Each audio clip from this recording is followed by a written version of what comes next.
In case you never open Steam's main store page and don't read gaming news, I'm here to inform you that there is a PvP Steam Fest going on this week. For all you RTS fans out there is a selection of such games you can play, and despite it being called a PvP Fest, most of these can be played versus AI in Skirmish or similar single-player modes. For such demo I would suggest downloading is of Global Conflagration. This fantastic indie modern combat RTS with base building made by just two talented devs should be releasing by the end of this year with a campaign, skirmish and multiplayer. But during this demo you can try out its more than capable AI in skirmish on several maps and with 3 factions to choose from. Multiplayer is your second option and it has been updated so that you can see who's currently online to play with. Before you even jump into fast-paced combat, you can spend some time creating a custom paint job for your units with any color, pattern and design in the camo editor. But what you should definitely do before your first match is to spend time reading the in-game manual of sorts. Because not only will you learn how the economy works and what do different capture points provide during a match, but also how directional armor and weapon types versus units interaction work in Global Conflagration. There are more gameplay mechanics to learn, but since you have plenty of time to play it, I will let you discover them on your own. This isn't the first playtest of Global Conflagration, and I have personally played in half a dozen over the years, with each one being better than the previous. Devs implemented new units, abilities, faction powers and new ideas, the latest of which are the moving capture points, which dynamically shift position depending on which player has the advantage. This is just one of several anti-snowball and comeback mechanics, which are aimed to help players get back into the match even after they made a bad unit trade or made a mistake. You can learn much more about this game in my videos linked up here and down in the description. The second, equally comprehensive demo is of ZeroSpace. The sci-fi RTS is probably on par by speed with the previous one, but it has hero units, a much more in-depth system of faction powers, and while it too has some capture points, these are used to earn XP and more quickly unlock faction powers. Its demo is going to last until the 16th of February, and you have access to the versus PvP mode with 3 factions and half a dozen mercenary factions which complement these. In addition to PvP, you can also play versus AI in Co-op and Skirmish on a variety of maps. The main release of ZeroSpace is planned for summer of 2026, so we don't have much more to wait. I have made a lot of videos on this one too, linked up here and down in the description, but for this demo there are a few additions I should mention. Each faction's HQ now gets 500 additional hit points and 1 extra point of armor rating when the cannon defense upgrade is activated, while they look differently because their models have been recently changed.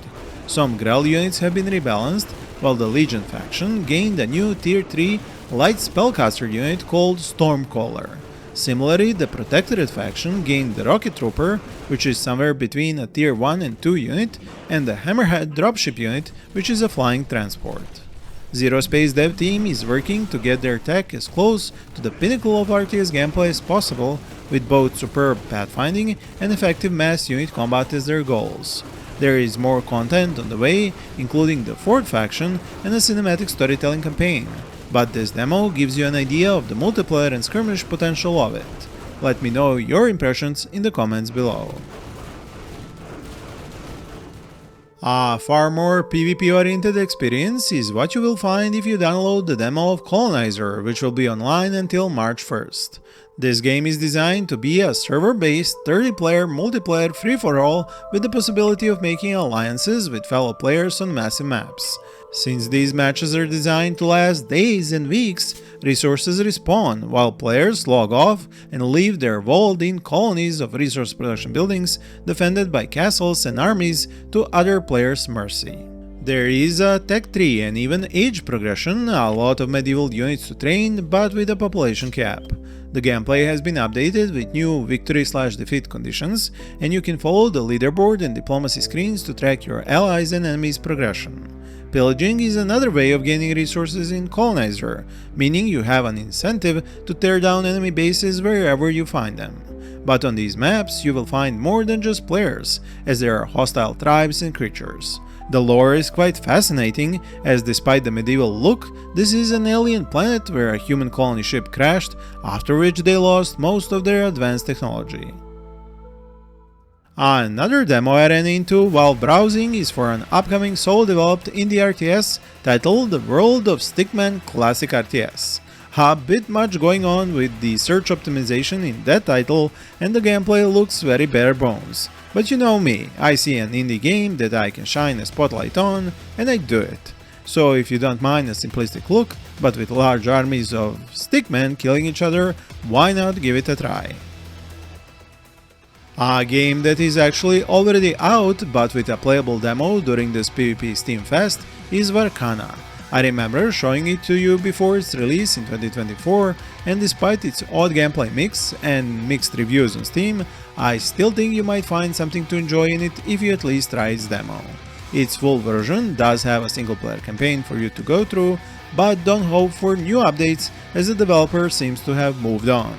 Sad, yes, but he left a playable game which even has a custom scenario maker. Yet another very colorful game with a somewhat RTS-like gameplay is Circle Empires 2. Its developers did try to change up the gameplay and even its looks from the original game, but not all of it found players agreeing with those choices. In any event, you can try its demo at least during this Steam event, so why not give its tactical gameplay a chance. There is even a resource collection of sorts, and the gameplay is designed to be fast, with fresh worlds each time you jump into a new battle. These are randomly generated worlds, of course, but have a lot of different biomes, including representative fauna and flora in each one. The full game is playable both in single and multiplayer, with a low entry price and at a small sale right now. If you have played its original, do let me know what are your thoughts on the sequel in comparison.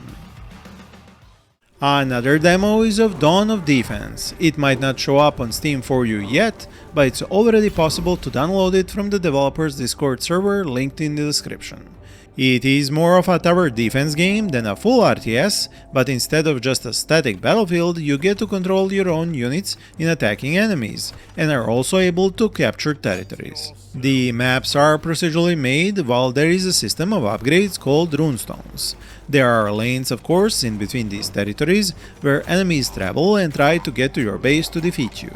This is where your different kinds of towers come in, and where the base building part of gameplay is important. It is another I recommend checking out, as you might just end up enjoying its gameplay.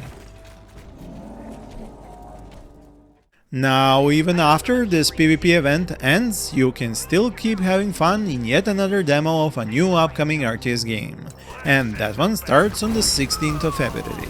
This is Crimson Freedom, and if you watch my channel regularly, you should already be well familiar with it. Developers improved a lot of the aspects we all gave them feedback on from the first two playtests, and this demo of the first two single-player campaign missions will show you that. Its gameplay is particularly on point for the genre, with quick base building, which does include builder units, infantry and vehicles, but without air units for now. There are sort of hero characters which you take on these missions, and they do have small scale abilities and passives. There is tech in the form of upgrading units with new abilities, and the storytelling component is just as good as are the graphics. And these are all the games you can jump into now or just in a while longer. Well, to learn what games you can play during the Steam's next fest from the 23rd of February, do check out my previous video shown as a card here or a link in the description. I do have one more to tell you about, but it's a secret for now, a few more days at least, so stay tuned in. Thank you for watching and happy gaming!